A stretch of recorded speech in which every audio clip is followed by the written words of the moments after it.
días. Hoy es el segundo día de nuestro seminario titulado Intercambio de experiencia y aprendizajes en la preparación y uso de tejidos humanos y radiados en Chile. Y queremos reiterar nuestros agradecimientos al doctor Patricio Barría y su equipo que nos permitió realizar en forma presencial este importante evento. También agradecer a la asociación IDEGIS, representada por don Fabián Norambuena, quien con su generosidad ha permitido que este seminario pueda llegar a lo largo de nuestro país. Invitando a también agradeciendo a don Fernando Galea y a su equipo audiovisual, quienes también creyeron en este evento. Muchas gracias. Hoy iniciaremos con un médico de la casa, el doctor Jorge Villegas, profesional de larga trayectoria y reconocido en el ámbito del paciente gran quemado. Doctor.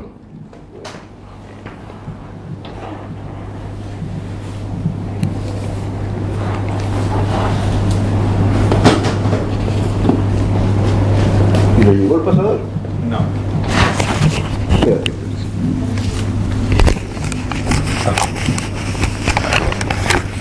¿Tiene el pasador finalmente? No llegó. Oh. Menos mal que vengo preparado yo, porque si no... Ay, no necesito este. Este es para que lo escuche la gente acá del auditorio, y el otro, como le decía, es para la transmisión. Ah, bueno, ya. ¿Y este se puede poner aquí o no?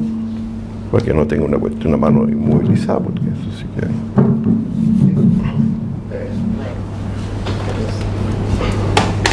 ¿Y está puesto ahí? Sí. Bueno, esperemos que funcione. Y se oye aquí, ¿no es cierto? Si no se oye, ustedes dicen, porque como el sordo soy yo. Bueno, primero que todo, gracias por la invitación. Esto de volver a la vieja casa tiene su gracia, digamos. Había estado aquí hace un par de años, creo, para homenajear a don Mario. Así que nos vamos volviendo cada vez más recurrente. ¿Hay alguna posibilidad de poner esto en grande? Porque está aquí en una pantalla muy chiquitita, así.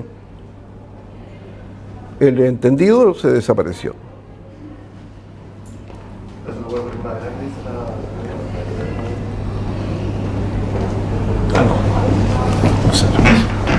Yo quiero que eso esté en grande. La pantalla completa.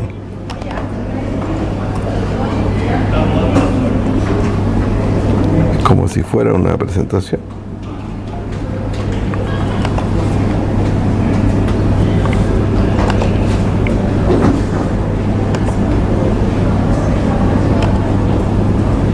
Y ahí la pones ahí.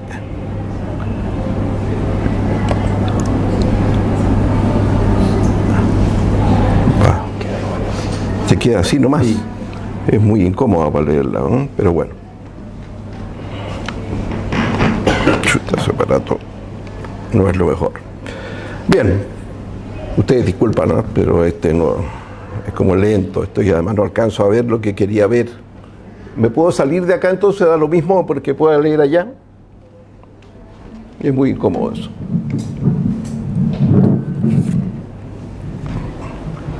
Debería tener un sistema para pantalla completa, ¿no? Por lo menos el mío tiene, me llama la atención que el suyo no tenga, digamos.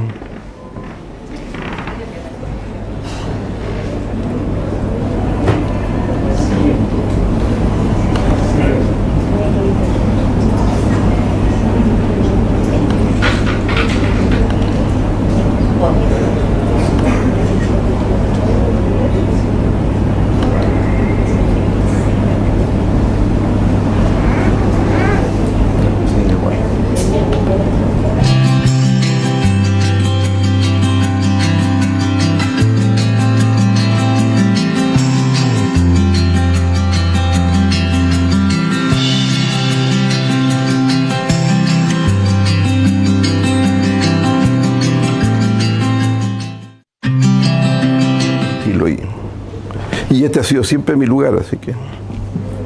Bien, aquí me siento más cómodo, ¿eh? Lo primero, esto que uno le hace una declamación, primero yo quiero decir de que mi sentido de esto va a ser siempre poner los beneficios del progreso al alcance de la mayoría. Esa era mi idea. Ahora, poner los beneficios del progreso al alcance de la mayoría en el ámbito de los grandes quemados significa mejorar la sobrevida y la calidad de vida de los grandes quemados. Y eso pensado desde hace ya mucho tiempo en las condiciones de un país en desarrollo. Cada una de esas cosas van determinando cómo hace uno las cosas. Y mi idea era volver a llegar a establecer un método que fuera eficaz, costo efectivo y fácilmente reproducible. Esa era nuestra pretensión inicial. No para todos los quemados, por cierto, solamente para aquellos que están en riesgo de muerte, ya sea por su gravedad, por su complejidad, por su extensión, o por complicaciones sistémicas y eventualmente por complicaciones del lecho receptor.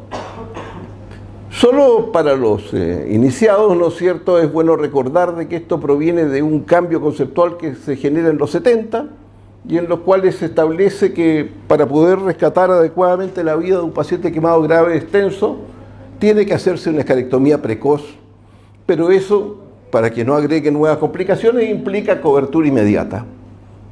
Y esta cobertura inmediata comenzamos a hacerla ya en los 75 con el injerto de piel de porcina fresca.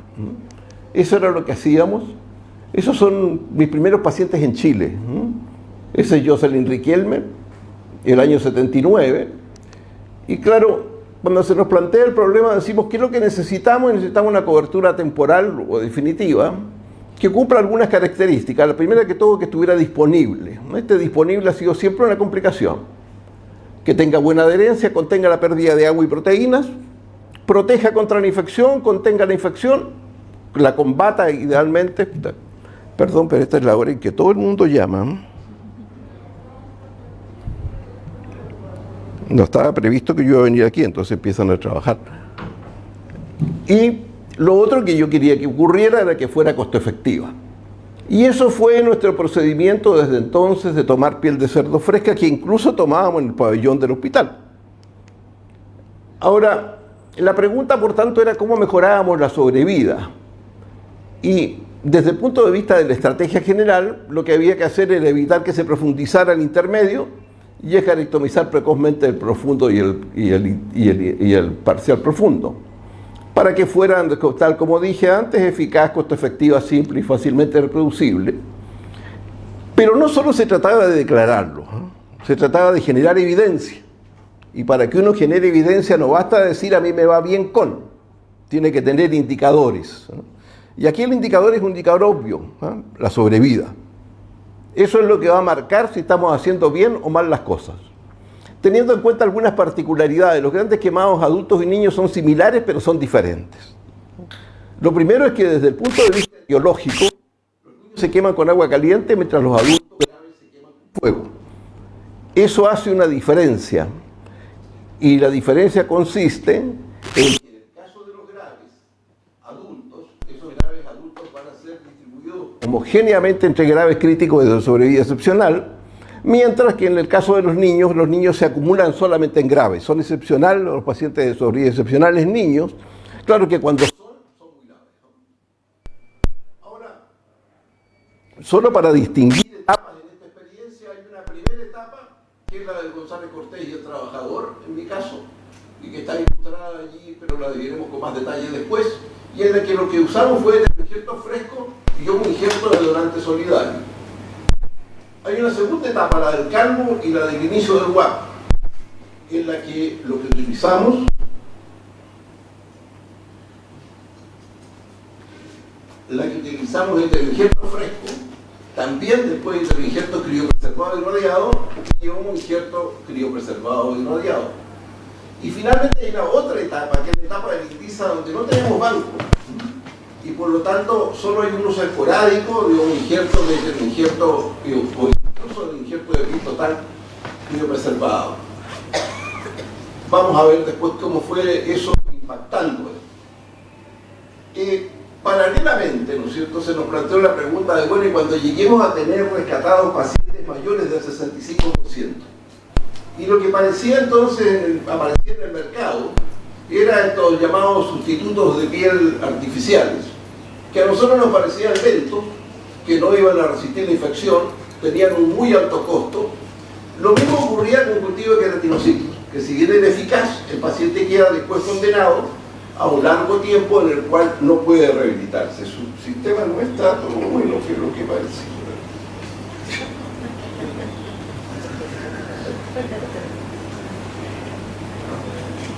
Me he dicho, traigo también mi propio equipo.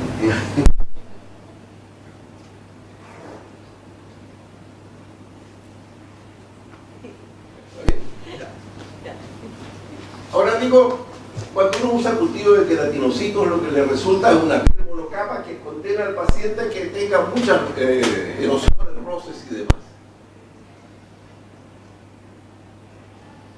Ahora, en esa época, yo estoy hablando del año 83, muchos de ustedes no habían nacido, nos preguntamos, ¿quién tiene experiencia en rescatar quemados del 90% de superficie corporal? Y eso ya lo habían hecho los chinos.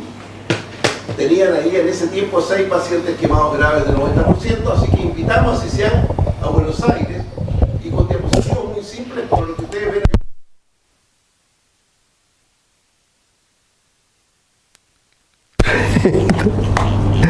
Él tomaba cuero cabelludo, lo dividía en láminas de pequeñas estampillas, tomaba piel parcial de un donante cadáver, la adelgazaba, la fenestraba y después injertaba combinado. Y eso era su procedimiento. Nosotros explorábamos su vencimiento, lo modificamos desde el comienzo. Y la buena fortuna fue que 35 años después, compartiendo una mesa redonda con los chinos en la India, me encontré con que ellos valoraban a CICIAN como el padre del tratamiento moderno de la quemadura. Lo simpático es que los jóvenes chinos venían a saludarme porque ellos no conocieron a CICIAN. Entonces ahí tienen un viejo que sí lo conoció, digamos. Bueno, ese fue nuestro primer paciente, del año 84. Ese es un paciente quemado del 90%. Ustedes lo ven ahí vestidito entero de piel de cerdo fresca. Y cuando nos planteamos cómo continuar en escasez de banco de piel, o sea, en ausencia completa, lo que tuvimos fueron 3 donantes solidarios. Dividimos la piel en piel parcial, por cierto, no le podíamos tomar piel total por ningún motivo a estos pacientes. Y finalmente, después de 90 y tantos días, logramos sacar a nuestro Alejandro, que lo ven así hace un par de años atrás, que nos juntamos a comer por ahí. Ahora, de eso lo que me queda y lo que yo quisiera transmitirles más importante fue la respuesta de los donantes. Un conocido conductor de televisión, Kreuzberger creo que se llama, les preguntó socarronamente, ¿y usted por qué donó? Y él le dijo de vuelta, Adrián se llama, cuando uno es pobre y no tiene nada que dar, da algo de uno. Y lo dejó callado. Después, claro, repetimos ese procedimiento, tuvimos más de una oportunidad, esta es una quemada agredida, muchos de ustedes probablemente no la conocieron, quemada por fuego, acelerante, con injuria inhalatoria, y de nuevo volvimos a utilizar donantes solidarios. Era lo que teníamos. Mostramos nuestros primeros resultados con el Hugo Fierro, que también compartió esta casa, mostrando cómo íbamos aplanando lo que decíamos la curva de mortalidad. Ustedes ven la antigua y la amarilla es la nuestra, eso ya del año 88. Sin embargo, se dijo entonces, no, lo que pasa es que son pacientes muy jóvenes, no, también están incorporados niños, no son igual que los que nosotros tratamos, por tanto, son pocos casos, etcétera. No logramos, la verdad, permear la conciencia de muchos, ¿no? Y para colmo, claro, en este país loco a uno lo premian en el extranjero y lo condenan en Chile. Entonces, claro, me dieron un premio alguna vez afuera y simultáneamente me despidieron y eso hizo que un tiempo largo no tuviera servicio. Hasta que vino el Calvo. Y en el Calvo lo que estábamos intentando hacer en su momento era solo reformar el modelo de tratamiento y tratar de utilizar los recursos que teníamos ahí compartidos, modificar la planta física y modificar el protocolo operatorio, pero volvimos a nuestro piel de cerdo fresca. Ustedes ven que está en fotos que muestran solo la rapidez con que adquiere una gran adherencia, su utilidad para controlar el desarrollo del tejido granulante y en consecuencia mejorar el resultado estético de nuestros tratamientos. Pero claro, para pacientes como este, eso nos quedaba chico. Y volvimos de nuevo a utilizar donantes solidarios. Eso empujó la idea de buscar una manera de que esto fuera más constante, ese es Mauricio, porque si no había que empezar cada vez de nuevo, y no ha cambiado demasiado eso. Y entonces volvimos a preguntarnos qué necesitamos, pero esta vez pusimos énfasis en la idea de disponible. Y haciendo una alianza con la Corporación Nacional de Trasplante en ese tiempo, la Comisión Chilena de Energía Nuclear y nuestra unidad, generamos un banco de tejido. Bastante inicial, precario, pero funcionó, digamos. Y nuestro equipo de procuradores, para mí eso es determinante, si uno no tiene procuradores no le puede dar continuidad a esto. Eran nuestros becados en ese tiempo, algunos de ellos siguieron trabajando conmigo hasta el día de hoy, y claro, dispusimos de una gran cantidad de tejido, tomamos, me parece que como 80 cadáveres, eso no lo necesitábamos en el Calvo, pero bueno, lo estábamos repartiendo a distintos otros lugares, hasta que además aprendimos que nos servía no solo para dar cobertura a quemados profundos, sino también parciales, y además nos ayudaba a utilizar la dermis como un soporte eventual para injertar sobre ella. Publicamos eso otra vez, volvimos a bajar sustantivamente la mortalidad. Esto quedó registrado hasta en un libro del ministerio, digamos, respecto de qué hacíamos. Lo usamos también para otras cosas, ¿no? Este es el caso de utilizarlo para contener la infección en un gran abdomen abierto que finalmente conseguimos injertar. Esto es utilizado para cerrar rápidamente una aplasia cutis, que es una malformación congénita. Este probablemente es el caso más curioso de los que hemos hecho, ¿no es cierto? Este es un paciente que es trasplantado hepático con un donante cadáver que hace una fasciitis necrotizante de la pared abdominal por rizopo. Los rizopos son una joda. Y nos queda un abdomen abierto complicado en que está el hígado trasplantado expuesto. Entonces lo primero que hicimos fue poner homoinjerto, incluyendo el hígado homólogo. En consecuencia aquí tenemos 3 patrones genéticos incorporados juntos. Después ya cuando vimos que eso funcionaba lo pasamos a autoinjerto. Y finalmente cerramos la brecha cutánea y superamos la sepsis. Pero surgió la necesidad de tratar de demostrar que era posible reducir la mortalidad de los pacientes del WAP. La Sandra Whitley había mostrado de que a pesar de incorporar intensivo, la mortalidad se mantenía igual, y entonces, claro, decidimos hacer una intervención en la que modificamos básicamente el objetivo, era obvio, ¿eh? Mejorar la sobrevida. Había otros objetivos intermedios, sobre todo generar evidencia. Y ahí está, todo esto está publicado, lo pueden ver en la guía clínica, están incorporados todos estos. Y volvimos a utilizar nuestro viejo procedimiento ahora de la piel de donante cadáver irradiada que habíamos guardado del Banco del Calvo. Y eso fue determinante para poder avanzar rápido en el tratamiento. Pero a poco andar se nos fue acabando. Y entonces decidimos irradiar piel de cerdo. Y claro, finalmente la piel de cerdo fue determinante en poder continuar y facilitar estas grandes escarectomías. Y los resultados se fueron viendo, esa es la primera vez que presentamos los resultados del 2007, esos son los resultados del 2005. Ustedes ven que ya hay una caída de la mortalidad, al año siguiente hubo una mayor, y tanto así que ya logramos incorporar los pacientes grandes quemados al GES después de una negociación, y definimos que como insumos básicos para el tratamiento quirúrgico de quemados graves en una videoconferencia que hicimos desde el MinSal, había que tener piel de banco. ¿Eh? Y en ese tiempo el ministerio estaba muy comprometido con aquello. ¿Eh? Y decíamos homoinjerto de piel de donante cadáver irradiado y heteroinjerto de piel porcina irradiada también y criopreservada. Y eventualmente, adicionalmente, coberturas sintéticas microporosas o semipermeables, que era con aquello que en ese tiempo habíamos reemplazado el amnios. Porque en ese momento nos resultaba más costo efectivo. Bueno, a la pasada, los que vivieron un tiempo más atrás, vivieron este momento en el cual cambiamos la planta física, por lo menos la mononamos nomás. Y este paciente fue determinante para mostrar lo que queríamos hacer, porque este es un paciente que llega a otra institución y le pide a esta institución que le compre piel sintética.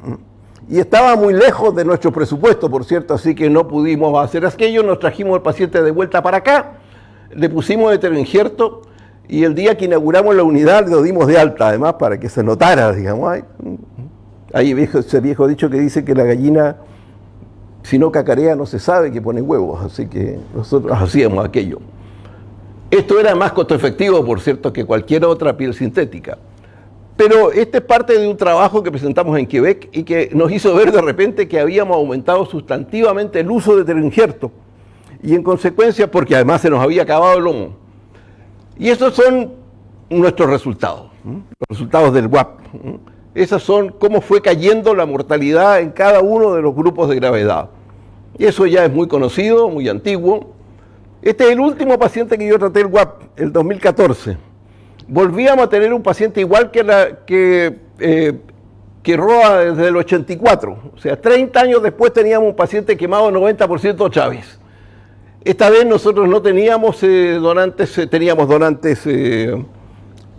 no teníamos donantes, digamos, solamente teníamos piel de cerdo. Luego lo que hicimos fue expandir las pequeñas estampillas que pudimos tomar y cubrirlas con piel de cerdo y lentamente conseguimos que terminara cubriéndose.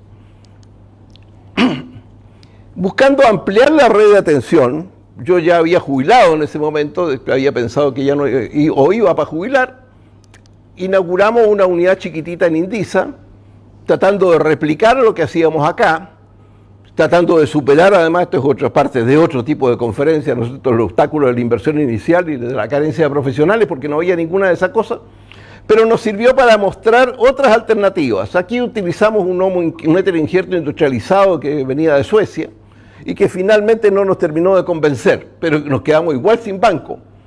Ahora, sin banco, lo que podemos decir hoy día es que se hacen mucho más difíciles las cosas, pero que habíamos mejorado enormemente el equipo de trabajo. Y yo creo que una cosa compensó la otra, así que pudimos seguir adelante tratando de reducir la mortalidad hasta que en el 2015 incorporamos además una última herramienta que es el MIC, que es el microinjertos, pero para pacientes que estaban sobre el 60%. Y nos pareció ya que teníamos de nuevo una buena herramienta. Ahí tienen algunos de mis pacientes, este ya sigue haciendo de modelo en cualquier lado. Hasta que aparece esto. Este es un accidente en Victoria, ¿no es cierto? Chocan 26 autos, se mueren 2 carabineros y uno sacan del incendio quemado de 90%. Y en este caso no nos daba y no teníamos piel de donante, no teníamos ninguna cosa. Y entonces... Aquí valorizo los comités de ética, porque detrás de la pelea por sobrevivir, buscar la sobrevida de un paciente, hay todo un tema ético adicional, digamos. Entonces, claro, aquí hay regulaciones que dicen que uno no podría utilizar esto o lo otro en las condiciones actuales. Sin embargo, el comité de ética estuvo de acuerdo con nosotros de que esta vez había que forzarlas. Así que lo que hicimos fue volver a nuestro viejo procedimiento y colocarle piel de cerdo de nuevo, fresca otra vez, ¿no? Fresca y a la apurada, digamos. Y ustedes ven ahí, finalmente logramos sacarlo. Entre eso y el MIC, ya conseguimos sacar otro. Y esas son nuestras curvas de mortalidad actuales, digamos, no, todavía faltan ahí un par de años, pero se han logrado mantener en torno de 6%. Hay que pensar que veníamos de 76% del 2004 a el 2007 era 33%. El 2014 era 12, ahora ya está bajo 6, por ahí. Sin embargo, siempre hay algo peor y siempre hay una cosa nueva que aprender, digamos, o por lo menos desaprender. Se produce un incendio forestal, nos llega este paciente muy quemado, salió muchísimo en la televisión, así que lo deben haber visto algunos de ustedes, y en ausencia de ninguna otra cosa nos ofrecen un injerto de piel total de donante vivo, irradiado y criopreservado. Nos parece en principio que esto no sirve, ¿no? Pero no hay otra cosa, decidimos probarlo en ese momento y pasó lo que suponíamos. No se logra adherir, se colecciona por debajo, además es trabajoso manejarlo. Y pudimos hacer la comparación porque afortunadamente para este paciente y desafortunadamente para el donante tuvimos un donante cadáver y alcanzamos a irradiarlo. Y entonces podemos ver en este caso una situación en la cual ese paciente está injertado en la parte alta con autoinjerto tomado del cuero cabelludo y en la parte baja con homoinjerto de piel de donante cadáver. Lo cual, la que se adhiere, por cierto, ya sabemos eso perfectamente, y eso nos permite 7 días después de que se ha curado el cuero cabelludo retomar de nuevo y esta vez cerrar la cabeza. Examinamos qué es lo que nos pasaba con esta piel total y lo que descubrimos era una obviedad, ¿no es cierto? La grasa que queda detrás se necrosa, contribuye a la infección, es lento de reponerlo. No, finalmente esto puede servir para algo pequeño, pero no para un quemado de esta envergadura. A como la cantidad de humo injerto que teníamos era pequeña, lo que hicimos fue fenestrarlo. Igualmente terminamos combinándolo con MIC. Ustedes ven, volvimos a dar de alta a nuestro paciente. Sin embargo, las cosas han seguido pasando. Este es un paciente que nosotros recibimos trasladado de una región y alguien le puso piel de donante cadáver, pero piel total. Y ustedes ven cómo esto puede llegar a producir grandes complicaciones porque no solo cubrió zona, se infectó el injerto, sino que además la piel estaba necrosada por debajo, tuvimos que hacer mucha más escarectomía. En consecuencia, el tema de esto es cómo uno indica, qué oportunidad hay de hacerlo, cuán efectivo va a ser. Luego, el balance de toda esta experiencia es decir, mira, el trasplante de piel efectivamente contribuye a salvar vidas. La piel de banco en Chile en todo caso es un recurso escaso. Eso ha llevado a que se haya tenido que estimular la creatividad. No hay nada más importante que tener hambre para buscar comida. Es posible combinar además recursos estratégicamente diversos. El heteroinjerto nos ha permitido tratar pacientes con compromisos de hasta el 50 y un poquito más por ciento con tranquilidad. Luego para esos pacientes probablemente no necesitaríamos homoinjerto. El heteroinjerto combinado con técnica de MIC amplifica sus capacidades. Disponer del recurso piel de banco, por cierto, facilitaría enormemente el tratamiento y permitiría mejor acceso a la atención, descentralizar y ampliar la red de atención. Tanto así que finalmente el Ministerio nos preguntó cuáles eran nuestras propuestas de indicación y las dividimos en eso, en necesarios, cuando tenemos escarectomías mayores del 25% de superficie corporal, lo que significaba 4.000 centímetros, muy necesario cuando eran mayores del 40%, o sea, 6.500 centímetros cuadrados, e imprescindibles cuando es mayores del 75%. Ahora, hicimos un pequeño cálculo para saber de qué estábamos hablando, porque muchas veces se habla de cosas sin saber cuál es la dimensión del problema. Y entonces decimos, grandes quemados adultos en Chile, saqué los chicos aparte porque demandan menos piel, hay como 300. El 30% de ellos son de sobrevivencia excepcional. Luego suponemos de que ese 30% va a necesitar homoinjerto. La superficie corporal promedio de ellos es 60%. En consecuencia, el 60% son más o menos 10.000 centímetros cuadrados. 10.000 centímetros cuadrados significa 1.000.000 de centímetros cuadrados. Lo cierto es que, como cada donante, por lo menos en manos nuestras, solo da 5.000 centímetros cuadrados, estamos hablando de que necesitamos 200 donantes al año. Y 200 donantes al año, cuando todavía el Ministerio tiene muy pocos, me parece un camino difícil. Pero seguimos buscando caminos. Y buscando caminos fui a dar a la Sociedad Internacional de Seno Trasplante. Particularmente porque se acaba de lograr trasplantar un riñón, por cierto, de un cerdo modificado, a un humano. Así que conversando con ellos vimos que aquí hay otro camino. Así que vuelvo a acordarme de mi querido cerdito, y ya han hecho esta prueba con cerdo fresco en otro lado sin tener grandes complicaciones. Bueno, yo tengo algunos de ellos que llevan un seguimiento de 40 años y ahí están presentes, por cierto. Lo que me hace decir siempre que lo importante aquí, lo que no hay que perder de vista es el objetivo. Y el objetivo no es el instrumento, el objetivo es que la vida continúe, de eso se trata. Y por tanto, aquella herramienta que nos permita, con todas las consideraciones éticas necesarias, salvar una vida, esa es la herramienta que necesitamos. Muchísimas gracias.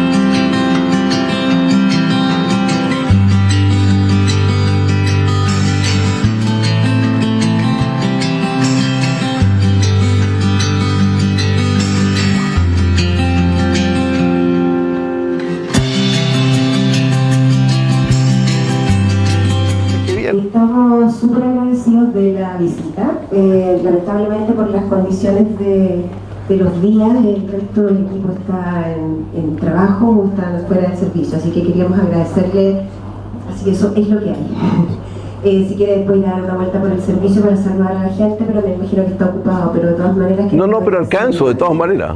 Y estamos muy interesados, la verdad es que la misma apreciación que tiene usted con respecto a las pieles totales, la opción de que para cosas menores es bueno, pero sí es sumamente importante el hecho de la coordinación y queremos que el Banco de Tejidos tenga todo el apoyo de nosotros como servicio para las necesidades que quieran cumplir y eventualmente los proyectos que tengan adelante. Así que muchas gracias. Gracias. ¿Alguna otra persona que quiera hacer alguna consulta, doctor? ¿Alguien? ¿Usted? Ella quiere hablar. Por favor.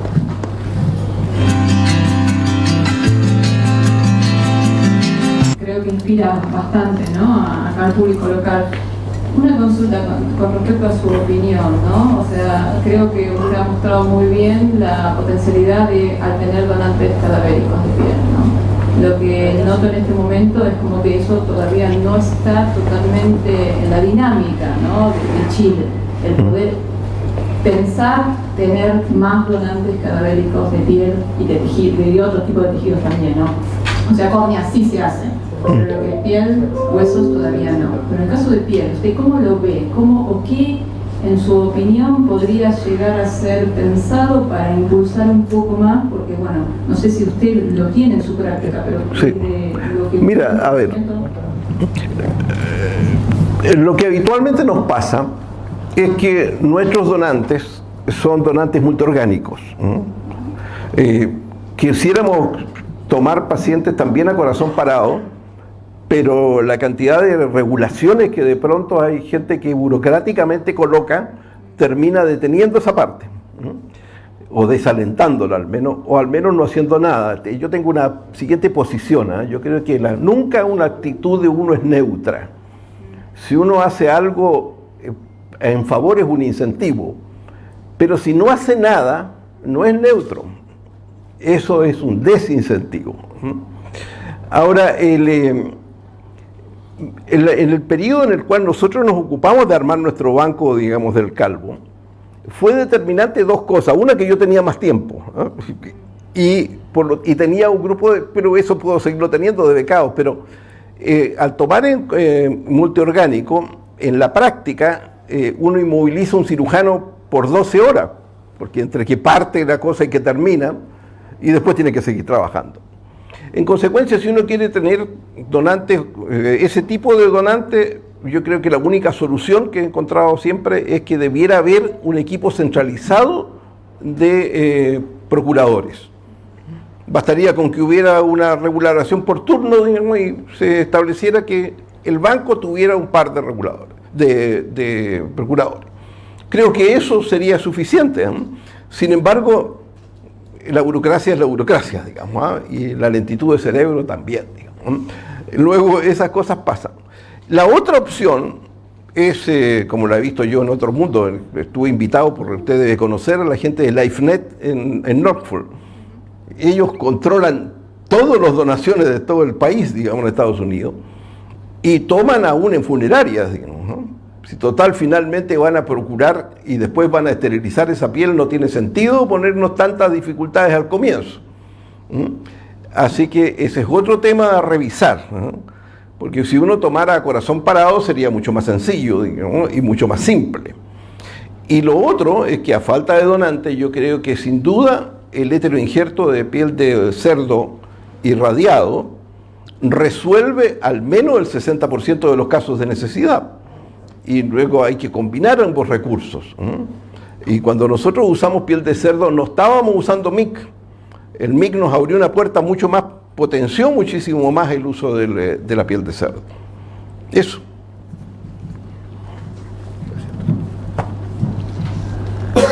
¿Otra persona, alguien más que quiera consultar al doctor? Hola, buena. Hola, buenos días. Mi pregunta no es tan técnica con respecto al injerto, sino que más bien es tecnopolítica. en algún minuto usted dijo que hubo una negociación para financiar esto a través del GES o ex auge en un proceso. No dije eso, dije que negociamos incorporar los quemados graves al GES. Ya, ese proceso que usted menciona, ¿nos podría contar cómo fue? No, el proceso es simple, mira. Le puedo contar si tiene tiempo, ya. El debate por el GES fue un debate largo, en el que yo tengo una vela importante porque yo era el jefe del Departamento de Salud Pública del Colegio Médico y antes había sido el jefe de la Comisión de Salud de la Concertación. Y en consecuencia, mi preocupación era buscar la manera cómo es que podemos hacer realidad el derecho a la salud en condiciones de restricción de recursos. Y entonces surgió el concepto de priorizar. Pero en el concepto de priorizar el problema es quién prioriza. Y durante mucho tiempo nos debatimos en eso hasta que Fernando Muñoz Porras, ex subsecretario, viejo amigo mío de Temuco, incorporó todos los conceptos de Avisa, lo que nos dio una herramienta para poder establecer prioridades respecto de carga de enfermedad. Cuando se hizo ese listado, quedamos en que quemados estaba como igual al SIDA más o menos, ¿eh? Ese era el impacto sanitario de quemados en ese momento en el país. Pero cuando vino, se aprobó finalmente, discutimos largo tiempo este tema de quién prioriza hasta que yo diría que en el gobierno del Lago, Hernán Sandoval se le ocurrió, habíamos antes nosotros demandado al Estado por la Carmen Gloria Quintana y ganamos. Y entonces Hernán vino a decirme, mira, y si tuvieran todos los pacientes la posibilidad de demandar al Estado, pues digo, o sea, tú estás diciendo digo, que los vamos a convertir en ley. Y la verdad es que yo era un escéptico, pero se convirtió en la ley del GES. O sea, tenemos una ley de garantía. Nadie todavía se atrevió a demandar al Estado, pero podría hacerlo, ¿no? Y, sin embargo, cuando se hace la primera lista de 24, quemados queda fuera. Y entonces voy a alegar al Ministerio de Hacienda, porque ahí es donde se corta el queque, no sé. Y en Hacienda me dicen que esto no puede hacerse porque no tenemos capacidad de resolución. Y ahí me doy cuenta que no solo hay un criterio de asignación sanitaria, sino que también hay un criterio de asignación política, porque ningún político se sube a un plan que vaya a fracasar. Y entonces, claro, si tú me dijo, mira, esto va a ser plata botada a la calle, eso es lo que genera mi venida al GUAP. Y entonces, ¿qué es lo que hacemos? Logramos reducir la mortalidad de 76% a 37%. Y con ese 37 fuimos donde Álvaro Erazo, y creo que era Mario Marcel el otro, a decirle, miren, nosotros ya bajamos la mortalidad, ustedes lo tienen que incorporar al GES, o si no, nosotros vamos a decir que los pacientes se siguen muriendo porque el Estado no quiere incorporarlo al GES. Esa fue la negociación. Eso hace que yo siempre distinga entre dos formas de negociación médica. Los médicos tenemos la dificultad de que cuando queremos pedir recursos, el que reparte los recursos al otro lado siempre te va a estar mirando con cierto escepticismo diciendo este doctor quiere otro juguete para entretenerse, digamos, y por tanto no sabe si eso va a servir. Esa es una forma, es negociar sobre la base de demanda. Pero es distinto cuando tú le vas a decir, mira, tenemos estos resultados y si no pones los recursos, esto se va a deteriorar y va a ser tu responsabilidad. Y ahí el político, cualquiera sea el signo que tenga, piensa en los votos que va a perder y resuelve tu problema. Eso es. Gracias.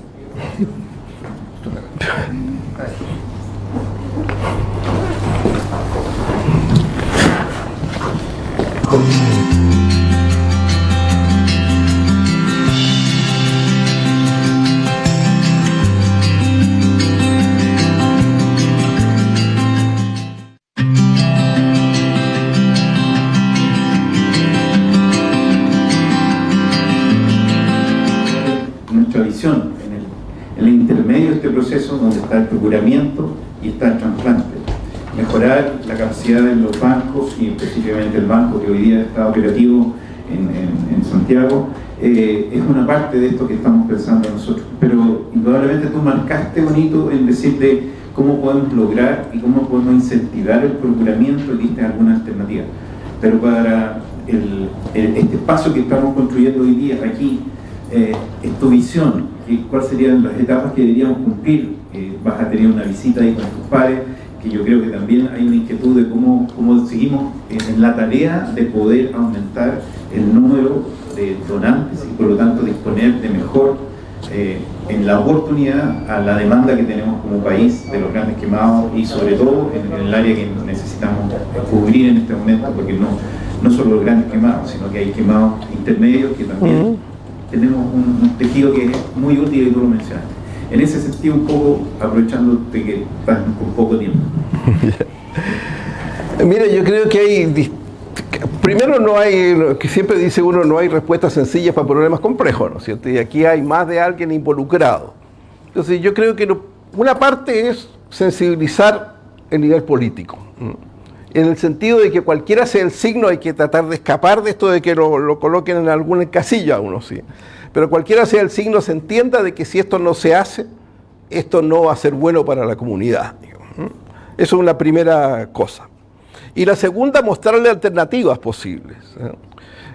Yo enuncié algunas, pero puede hacerse otras. Yo creo que lo que podemos hacer es lo que tú mismo me propusiste antes y veo que me está pasando la pelota de vuelta para que yo lo diga. Digamos.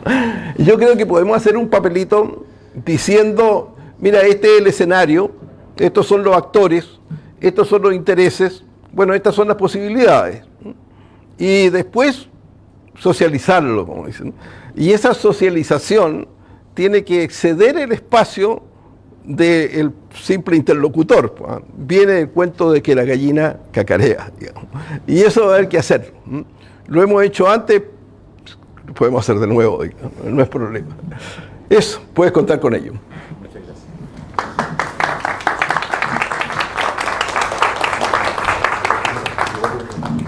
Perdón.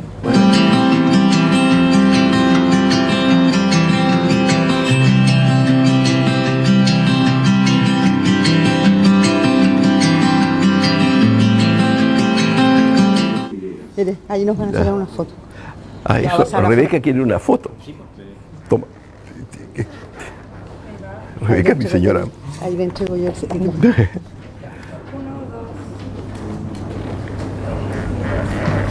que tengo que sacarte.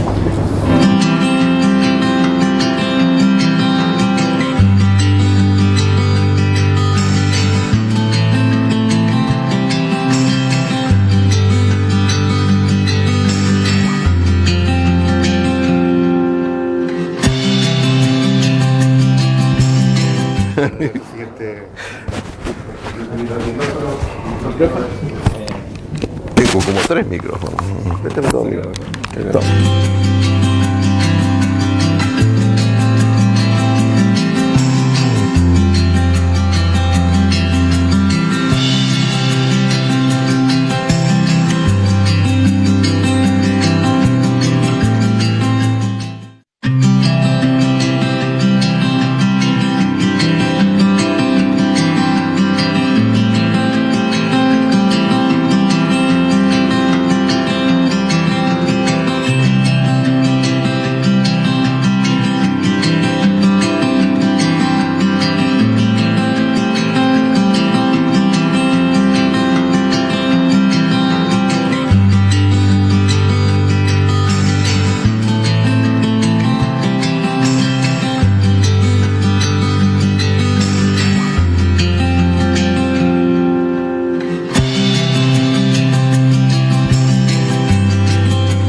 Coordinador local de procuramiento Hospital San Juan de Dios.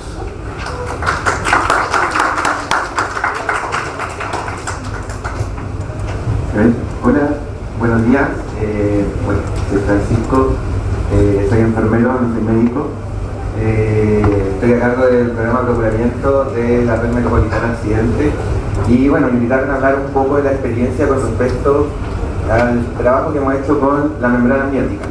Comentar un poco de cómo este desecho pasa a ser un parche o un material, un insumo terapéutico para muchos pacientes. Y bueno, nuestra presentación igual se divide en dos, en donde también tenemos invitado acá que el encargado del policlínico de curación, Paolo, quien ocupa y ha hecho mucho uso de estos parches, que ahí les va a mostrar como la experiencia en el uso con respecto a la membrana amniótica.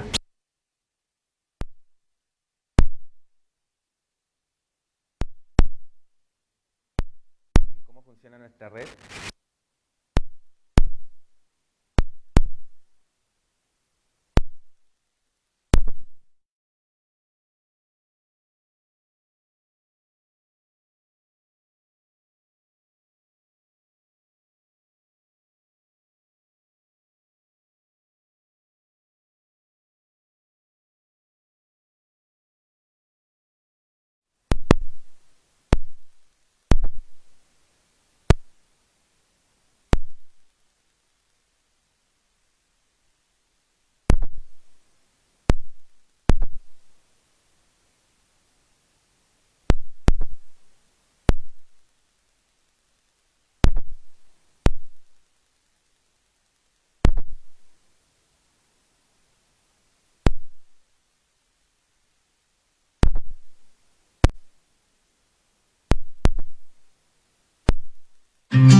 Mucho el tejido amniótico, sabemos que la membrana amniótica es parte del saco amniótico, ¿cierto? Que es la cara interna del saco amniótico, este tejido el cual protege al bebé durante el embarazo, y como es un tejido que protege al bebé, es un tejido que tiene que tener muchos beneficios, porque es como la incubadora del bebé. Y posee características, ¿cierto?, que van a ser utilizadas netamente con fines terapéuticos. Acá los objetivos son súper claros: el obtener tejido amniótico para apósitos injertos seguros y de alta calidad, y un pilar fundamental es que vamos a mejorar la calidad de vida de los usuarios, y eso que jamás se nos olvide, porque cada cosa que nosotros vamos a innovar tenemos que pensar que hay alguien que se va a ver beneficiado. El uso que se le da, múltiple uso, en quemadura, úlcera pie diabético, úlceras venosas, lesiones oculares. En el San Juan de Dios generalmente estamos muy de la mano con Pablo, que les va a presentar, por las curaciones de pie diabético. Hemos donado para uso de quemadura a otras instituciones. Lesiones oculares en oftalmología también lo requieren bastante. En el San Juan de Dios hay un comité de herida, que el comité de herida también va revisando la herida de los pacientes hospitalizados, y cuando la herida cumple las condiciones para uso de membrana amniótica, nos hacen la solicitud correspondiente y nosotros hacemos las gestiones para que esos parches lleguen a ellos. Tiene múltiples beneficios, constituye un sello biológico, regula el transporte hidroelectrolítico, promueve la epitelización, tiene propiedades antiinflamatorias, antimicrobianas, evita la vascularización de la fibrosis de la córnea, y esto se debe a muchos factores que tiene la membrana amniótica, ya sea por la interleuquina, los factores de coagulación, las células madres que tienen, pensando, ¿cierto?, que es algo que protege a un bebé, a un ser vivo, y que por ende, si es algo que protege a un bebé, tiene que ser algo bueno y de buena calidad, y hay qué mejor que aprovechar las propiedades de ese desecho para estos fines terapéuticos. Acá, dos temas importantes también: la selección del donante. Nosotros somos muy criteriosos con la selección del donante. Hay muchos criterios de inclusión, muchos criterios de exclusión específico, pero acá es una parte fundamental del proceso, porque lo que queremos obtener, ¿cierto?, son injertos seguros y de calidad. Y lo otro es la comunicación de donación con las embarazadas, las mamás. Y para eso también, aparte de poder realizar el consentimiento, llenar el formulario, llenar miles de encuestas que tiene que realizar, nosotros le entregamos un díptico con la información necesaria con respecto a la donación de membrana amniótica. Ya que la verdad, como que ha habido muy buena recepción, nosotros en el área tenemos una población un poco muy patológica con enfermedades. Entonces, cuando hay una candidata que cumple criterios para la donación de membrana, lo primero que hacemos es dar todo por esta paciente, coordinarse bien con el equipo de matronería y no perder este tejido. Bueno, el procuramiento se realiza, ¿cierto?, en pabellón, una sala de procedimiento. Ahí pueden observar, bueno, el equipo de matronería siempre estaba a la par trabajando con nosotros. De hecho, generalmente necesitamos 2 operadores en el procuramiento de membrana amniótica, y cuando no podemos 2 del equipo, siempre hay alguien del equipo de matronería apoyando.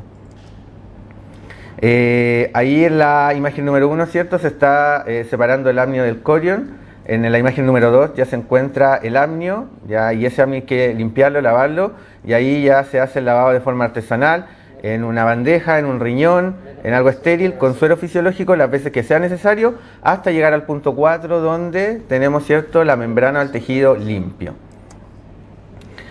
Ahí también se puede ver la imagen separando el corion del amnio, el lavado, el procedimiento. Ahí ya está limpio. Se introduce este amnio una vez limpio, ¿cierto?, en suero fisiológico en un frasco estéril, y lo que es importante siempre, el rótulo y el embalaje de este frasco. Al lado rojo se ve el cultivo que se le toma, y el otro es el frasco ya rotulado, que tiene que ir con su código correspondiente para saber la fecha y hora en que se procuró, y el código correspondiente al registro propiamente tal. Y no menor, posterior, cuando ya tenemos todo ese trabajo como artesanal del lavado y listo para poder enviar al Banco Nacional de Tejido, son ellos que cumplen un rol fundamental, ya, porque podemos tener mucha materia prima, pero si no tenemos esa materia prima, no se la enviamos al banco, no existiera el banco, no sabríamos qué hacer con ella. Ahí en el banco, claramente, ellos ya procesan también de forma bien artesanal los parches de diferentes tamaños de membrana amniótica, hasta lograr, ¿cierto?, aquellos apósitos o parches en los que van con doble envase y que tienen que ir a la SECHEM, ¿cierto?, para que sean radioesterilizados y así poder liberarlos propiamente tal.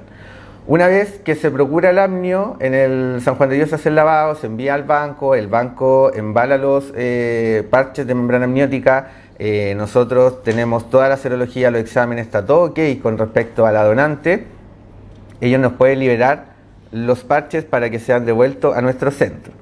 Y en los centros se tienen que mantener, ¿cierto?, en un freezer de menos 80 congelado, en un lugar de acceso restringido, un respaldo electrolítico, y nosotros donde lo tenemos en el banco de sangre, que cumple con todas las funciones. Actualmente el Banco Nacional de Tejido no guarda los parches de amnio porque nuestro freezer se averió, entonces está en reparación, y una vez ya reparado vuelven los parches y podemos contar con esta disponibilidad, aunque igual la contamos, si es coordinarse con el banco para que ellos nos devuelvan los parches.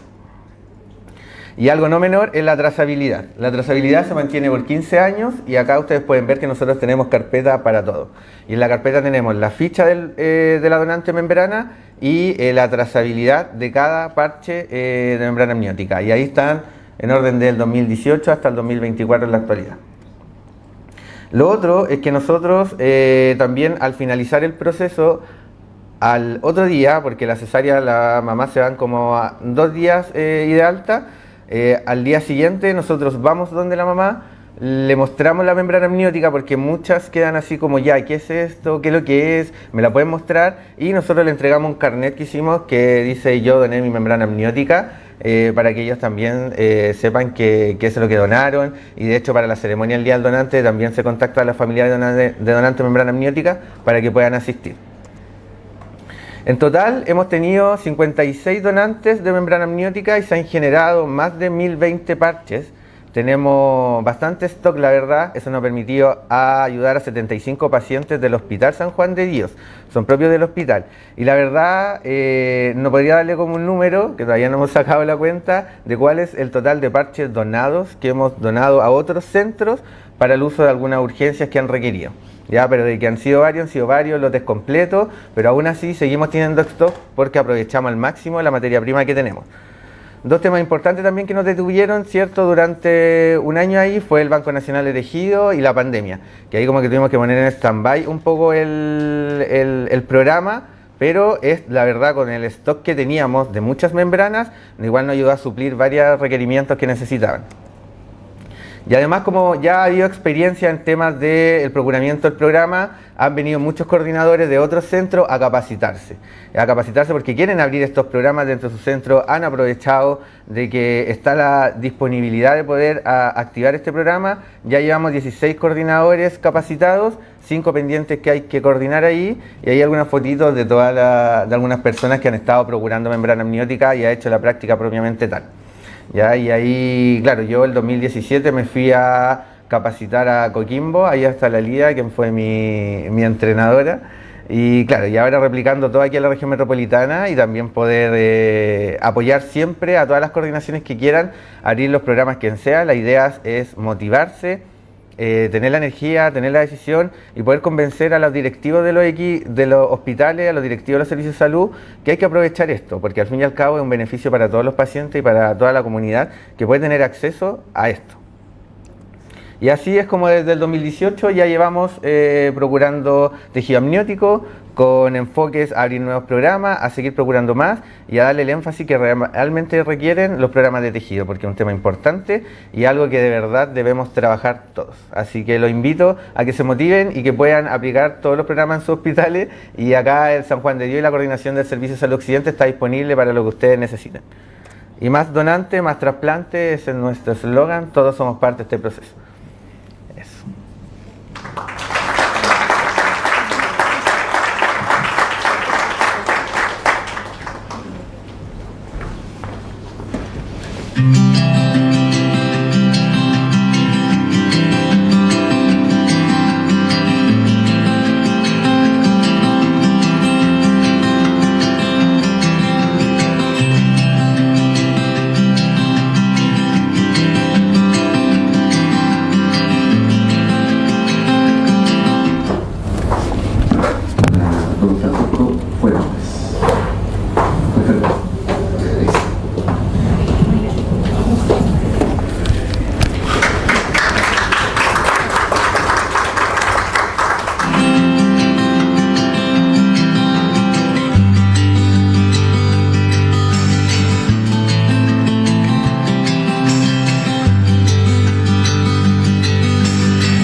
Avanzado de heridas y pie diabético, Hospital San Juan de Dios.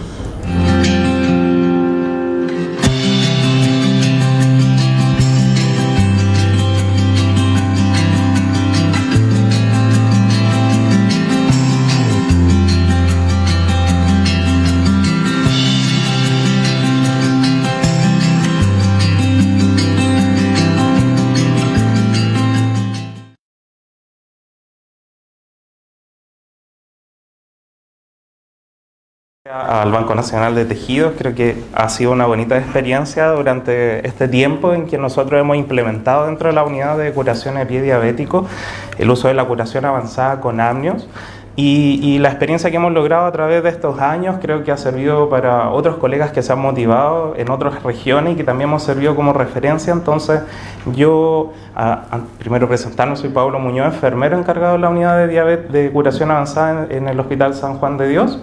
Y lo que quiero mostrarles más que nada es como la última parte de todo este proceso que hemos visto, que el trabajo de la unidad de procuramiento con los chicos de procuramiento ha sido algo tremendamente importante para nosotros, y en esta parte los beneficiarios, que son nuestros pacientes con úlcera de pie diabético, que son de difícil cicatrización, con una condición bastante complicada y que usualmente tienen una alta tasa de morbilidad y mortalidad, se ven tremendamente beneficiados. Para empezar, creo que una declaración de conflicto. No tengo conflicto respecto, no ha sido financiado, pero más que nada por el tema de las fotografías, que todos fueron solicitados bajo consentimiento informado de los pacientes. Creo que ya hemos hablado harto sobre la estructura y la composición de la membrana. Creo que es bastante importante recordarla en el contexto en donde nosotros la utilizamos en una herida crónica, en una úlcera de pie diabético, porque son condiciones que no ayudan a la cicatrización de forma normal. Tenemos pacientes que tienen una larga data de lesiones que no cicatrizan y que muchos terminan en amputaciones menores y mayores, y el uso de la membrana ha venido a reemplazar el uso de la cura tradicional con apósitos interactivos, y hemos visto mejorías que son bastante significativas respecto a lo tradicional que hacemos en la unidad.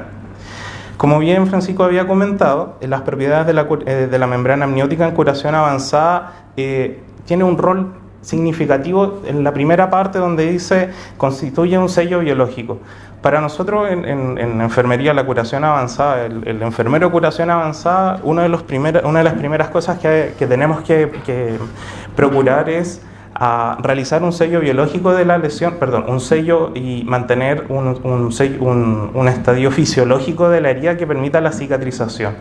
Y eso es lo que viene a hacer la membrana dentro de una de todas sus particularidades, y nos ayuda bastante con el manejo de el retraso y la perpetuidad de la cronicidad de la lesión. Para eso a mí me gusta siempre mostrar desde la teoría, porque se realiza un manejo distinto con la membrana, y está muy relacionado con, aquí se teoriza la cronicidad de la herida a través del círculo de Cullen, en donde tenemos daños de tejidos, daños de mecanismos internos de la lesión que están generando una cronicidad y un círculo vicioso que nos cuesta bastante romper, y la membrana viene a ayudar en muchos de estos aspectos. Entonces, desde el principio de cómo nosotros entendemos el uso de la membrana y por qué la estamos aplicando y utilizando en heridas crónicas de difícil manejo, creo que esto nos ayuda bastante a poder comprender cómo ha logrado mejorar y avanzar a los pacientes. Aquí un poquito más de teoría. En general las lesiones crónicas tienden a tener un daño que es bastante perpetuado tanto por factores internos como externos. Y aquí hablamos de los factores tumorales, los procesos proinflamatorios y toda esta gama de elementos que no nos permiten la cicatrización oportuna. Me refiero a oportuna dentro del proceso fisiológico. Tenemos pacientes que han ingresado en la unidad y pueden cumplir fácilmente 6 meses, 8 meses o hasta 1 año en curaciones y no han logrado una cicatrización oportuna debido a estos mismos factores, y que nosotros intentamos a través de la curación avanzada romper estos círculos viciosos, y muchas veces es bastante difícil, pero como les comentaba, el uso de la membrana ha ayudado bastante. Y el uso en el pie diabético, por lo menos en nuestra unidad, se viene extendiendo desde el 2018. No fui el primer enfermero en hacerlo, fue otra colega quien lo comenzó, pero yo le he dado continuidad desde el 2020 hasta la fecha. Por lo tanto, aproximadamente hemos tenido unas 350 membranas implantadas en alrededor de 40 pacientes que han logrado salir adelante al uso de la membrana, ninguno con efecto adverso, todos cicatrizados y afortunadamente sin recidivas, que eso ha sido algo tremendamente importante. Ahora, la forma en que nosotros logramos realizar esto está basado en ciertos criterios de ingreso, que es importante reconocerlo porque no es como para todos los pacientes que tengan una úlcera de pie diabético. Requerimos de que tengan algunas condiciones basales, tanto de compensación de sus patologías base como un lecho de herida apto para la implantación, y aquí es donde nosotros utilizamos los criterios que durante todo este tiempo los hacemos cumplir para poder tener mejores resultados o para certificar de que realmente la membrana va a hacer un efecto positivo dentro de esa herida. Y los principales y los que más a nosotros nos ayudan: ausencia de infección, paciente no tabáquico, no un grado de compensación metabólica, sino que una hemoglobina glicosilada menor al 9% y un lecho granulatorio al menos al 90%. Y en este contexto también hemos tenido lesiones que han presentado, por ejemplo, exposición tendínea, cobertura reciente de tejido óseo expuesto, y la membrana viene a ayudar a toda esta gama de acciones que nosotros llevamos. Y yo sé que esto de repente se oye en términos de como en cuánto tiempo podemos graficarlo. Tengo un par de casos clínicos que mostrarles. Puede ser muy rápido, comúnmente es muy rápido, pero el proceso para llegar hasta este punto y poder hacer el uso de la implantación nos lleva un periodo de tiempo importante. Por eso quería mostrarles un poquito sobre cómo entendemos la herida del pie diabético y qué es lo que necesitamos hacer para poder llegar hasta esta instancia. A nivel internacional, afortunadamente el año pasado tenemos un par de guías de evidencia de metaanálisis que se dedicaron a la búsqueda de bibliografía que pudiera respaldar el uso o cuál debería ser el mejor manejo para el pie diabético. Y dentro de sus recomendaciones de las guías del DFUD, el International Working Group for Diabetes Food, dejó el uso de productos derivados de placenta como parte de la terapia, o como una alternativa a la terapia estándar de curaciones en personas que estén asociadas con una úlcera de pie diabético. Y esto viene a darnos un soporte un poco más importante con evidencia a través de guías de recomendación, de guías de prácticas clínicas internacionales, las cuales nos ayuda bastante como para reforzar lo que hemos estado haciendo estos años y seguir incentivando a otros colegas al uso de esto en la medida de lo posible dentro de sus instituciones. Entonces, muy feliz de que tengamos esta guía reciente del año pasado que nos ayuda a poder seguir avanzando. Ya llegando a cómo nosotros hacemos el manejo, bueno, una vez que seleccionamos al paciente, definimos los criterios de inclusión, tenemos un paciente con un lecho apto para la implantación, nosotros hacemos la primera curación avanzada con uso de membrana amniótica dentro de un box de procedimientos que está apto para la curación avanzada. Esto es como nivel secundario, es un box adaptado para poder realizarlo bajo las técnicas que requiere. Y la primera curación la hacemos con una diferencia, con una diferencia de 7 días, viendo la evolución del lecho de la lesión, haciendo una limpieza posterior y prolongando el uso de la membrana en el tiempo de forma paulatina hasta llegar a los 14 días. Entonces, de repente un paciente que iba 3 veces a la semana a hacerse curaciones a la unidad, teniendo las condiciones basales necesarias para poder ser implantado, podríamos llegar a verlo una vez cada 2 semanas. Y eso ha significado un cambio importante tanto para el uso de los recursos internos de la unidad como para la calidad de vida del paciente, que ya no debe tener que estarse movilizando y ve en el mismo un grado de independencia importante y un avance que es bastante significativo. La verdad es que seguimos los protocolos. Hay veces que el paciente requiere curaciones antes de los 12, 14 días, por diversos motivos, pacientes que tienen algún tipo de accidente, evaluamos el lecho de la herida, evaluamos la necesidad de continuidad de membrana y lo hacemos hasta que o se cicatriza la lesión o llegamos a un lecho de herida ya cercano a la cicatrización. Y este es un caso insigne. El primer paciente implantado que tuvimos dentro de la unidad, no lo realicé yo, lo realizó mi colega, pero siempre lo mostramos porque nos gustan los primeros pasos que dimos. En el año 2019, un paciente de 48 años, masculino, que tuvo una lesión por zapato de seguridad en el dorso plantar de la extremidad izquierda y fue una lesión de ingreso en Wagner 3. Y inició su manejo en CEFAM y fue derivado a la urgencia para el manejo de un pie diabético con un Wagner 3-4 en estado de gangrena en el lecho de la herida, por lo que requirió un aseo quirúrgico y al alta fue derivado a nuestra unidad. Y la lesión de ingreso que fue manejada, que está a mano derecha de ustedes, mano derecha mía, que fue manejada de forma inicial, continuando la limpieza posterior al aseo quirúrgico, logrando un lecho granulatorio al menos al 90%, tenía un tamaño estimado de 6 por 1 centímetro. Y nosotros, al realizar la primera implantación en marzo del 2019, logramos después hacia la segunda implantación una disminución de 1 centímetro una contracción de 1 centímetro de la lesión, esto en 7 días.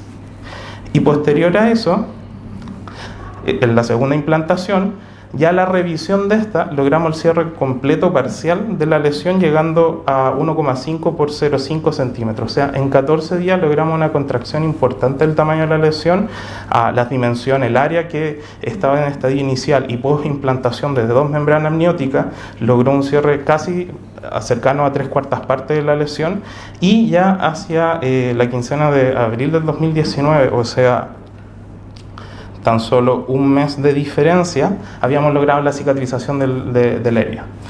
¿Qué nos grafica este caso? Primero, que en condiciones basales, donde un lecho de herida que ha sido compensado, que no tiene las condiciones iniciales, más el uso de la membrana, va a tener un avance significativo y lo podemos evidenciar con un cierre total de la lesión.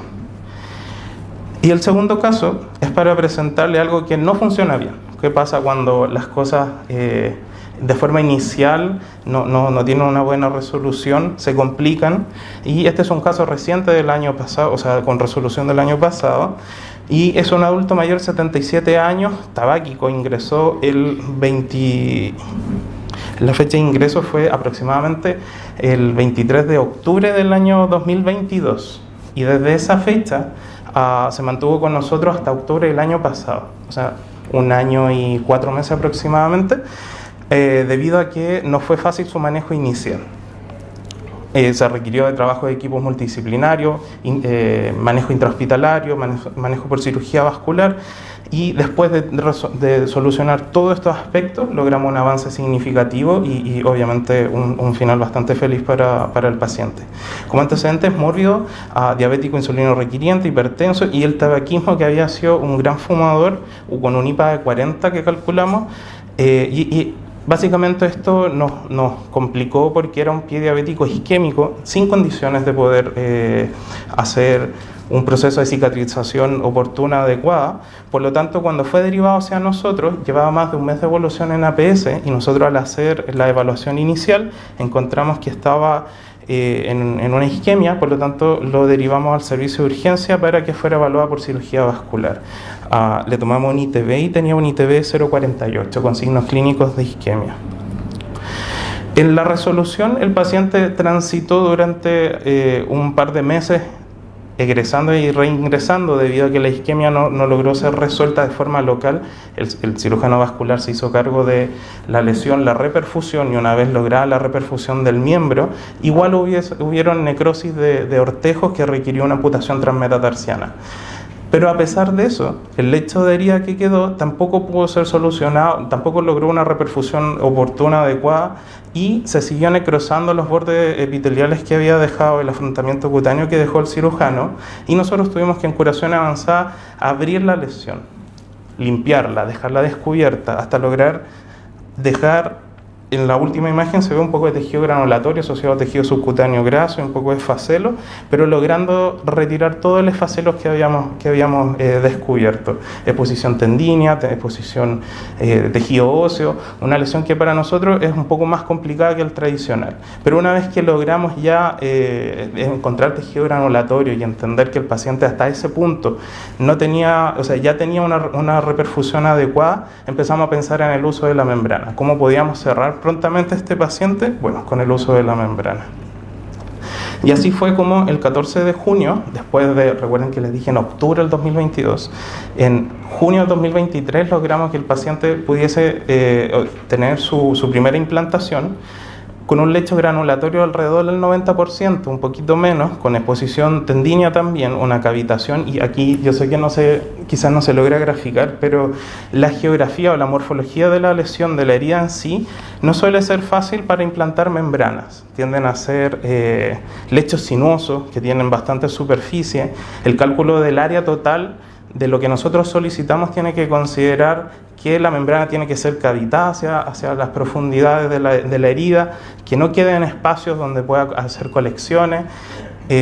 Por lo tanto, el cálculo que hay que hacer de este tipo de lesiones quizás no es tan simple como cuando tenemos una herida superficial plana, donde uno calcula un área fácil y puede colocar una membrana encima. Acá hay que tomar en cuenta todos los otros aspectos que son de la geografía de la herida para poder lograr implantar una membrana de forma exitosa. Y podemos ver el avance que tuvimos con este paciente en 2 meses. Para mí es muy importante recalcar el hecho de que este es un trabajo que se realizó primero desde la derivación de atención primaria hacia nosotros, el poli de heridas de pie diabético, atención secundaria, hacia la hospitalización con manejo de cirugía vascular, y luego cuando el paciente está en condiciones, nosotros hacemos la solicitud a la unidad de procuramiento para que nos pueda entregar membranas y darle un final bastante feliz a este paciente que logra la cicatrización alrededor casi 2 meses después de la primera implantación. Este paciente requirió, si no mal recuerdo, 6 membranas para el cierre parcial de la herida, que es la imagen, la penúltima imagen, en donde ya teníamos una pequeña cavitación que era casi imposible colocar una membrana porque poníamos algo como, el cálculo era tan pequeño que era básicamente como apelotonar la membrana y meterla adentro, cosa que no era efectiva. Por lo tanto, terminó el proceso de cicatrización a través de curación avanzada de forma tradicional, pero hacia el 18 del día el paciente fue dado de alta. Este es uno de los últimos pacientes que logramos implantar y ver con éxito el uso de la membrana. Entonces, como modo de conclusión, yo antes que todo darle las gracias siempre al equipo de procuramiento. Creo que en esta experiencia que se ha visto en distintas regiones, hemos visto como muchos equipos de trabajo han tenido muchas dificultades, pero finalmente lo que vemos, el beneficio que logramos entregar a nuestros pacientes y la felicidad que ellos tienen cuando ya logran el cierre o ser dados de alta, es algo que vale la pena, todo ese esfuerzo, toda esa angustia que se pasa, y que parte de todos estos procesos, mucho basado en la evidencia, que nos soporta bastante, y el uso de toma de decisiones que nosotros tratamos de hacerlo también basado en la evidencia, ha mejorado bastante cómo nosotros hemos tratado a nuestros pacientes. Así es que, para finalizar, eso. Muchas gracias a todos.